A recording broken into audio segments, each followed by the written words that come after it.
To the England football team now, and Gareth Southgate has revealed Phil Foden has tested positive for COVID and will miss tomorrow's Nations League game against Hungary and Tuesday's trip to Germany. Let's head live to St George's Park and speak to our senior reporter, Rob Dorset. Rob, good afternoon to you. Is this a big setback for Southgate and England? Yeah, it is a big setback. I mean, look, we heard earlier on this morning that Phil Foden was missing the training session because of illness, but it's only when we spoke to Gareth Southgate, the manager, just over an hour ago, where he confirmed that it was COVID. And so Phil Foden has left St George's Park. He's gone home to recuperate.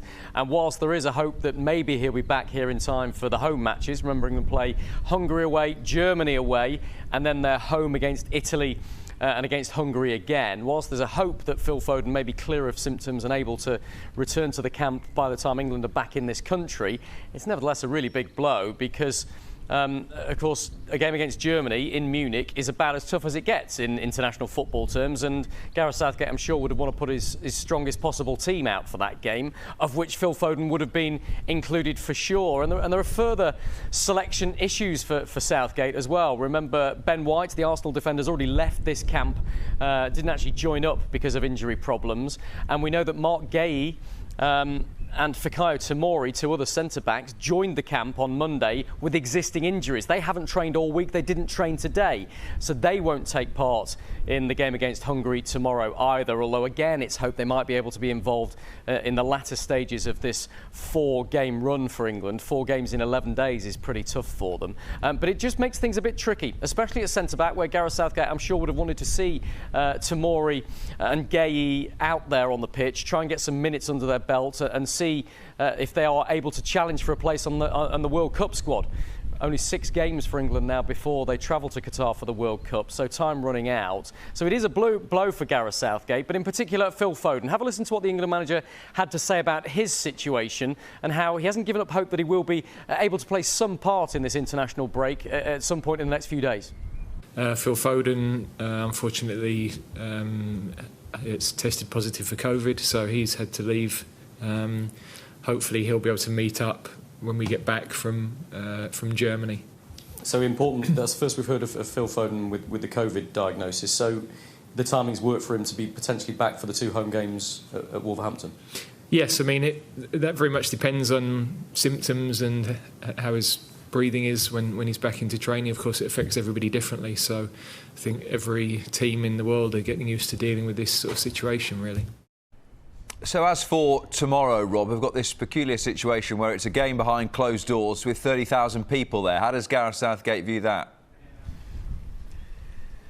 It's difficult for Gareth Southgate and the FA because, look, the Hungarian FA are exploiting a loophole in the UEFA disciplinary procedures because England are doing exactly the same at Molineux. England play Italy at Molineux in about 8 days' time, and that is behind closed doors as punishment for England's situation outside Wembley for the final of Euro 2020 last summer, which was marred significantly by violence. That game is behind closed doors from an England perspective, and yet they're inviting up to 3,000 local school children.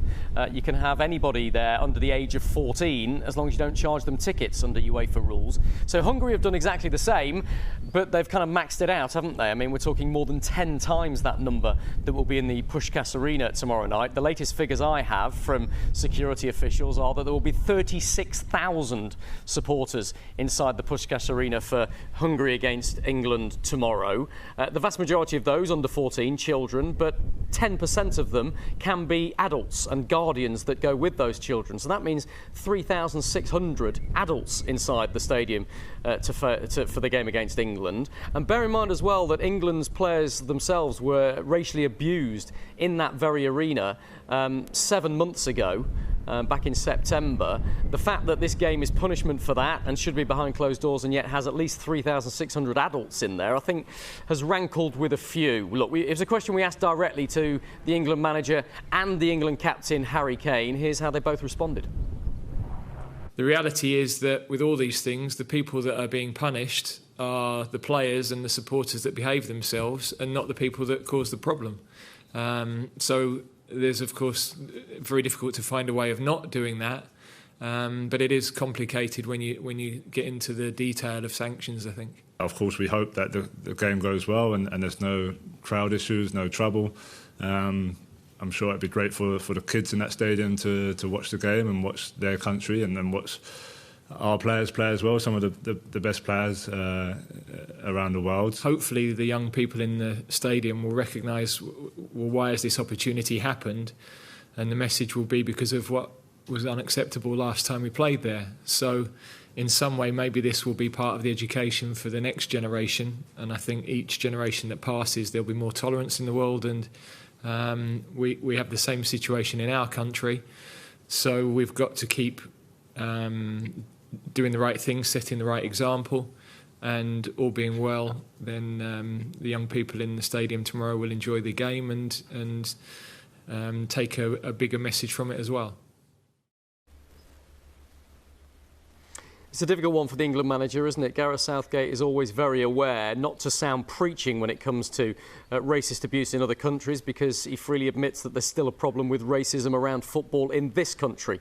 But pretty clear that both he and Harry Kane there, the England captain, don't quite like that idea that a behind closed doors match as punishment for racism can actually have more than 36,000 spectators in there and not breach UEFA's rules. That to one side, these are really important matches for Gareth Southgate and this England squad. Only 6 games between now and the World Cup starting in Qatar. And this is a big competition in its own right, the Nations League. It is competitive matches against difficult opposition. Remember, Hungary came and frustrated England in October at Wembley and managed to get a draw out of it. So it's not going to be easy for England. He'd want his best players there and involved, and he knows that Marc, Guehi and Fikayo Tomori can't be involved, and neither can Phil Foden. So he's got to reach deep into those resources to try and put the strongest team out that he possibly can. The England squad will leave here at St George's Park in less than an hour's time and fly to Budapest, and I'll be on their coattails. We'll follow them soon afterwards. Rob, thank you very much indeed.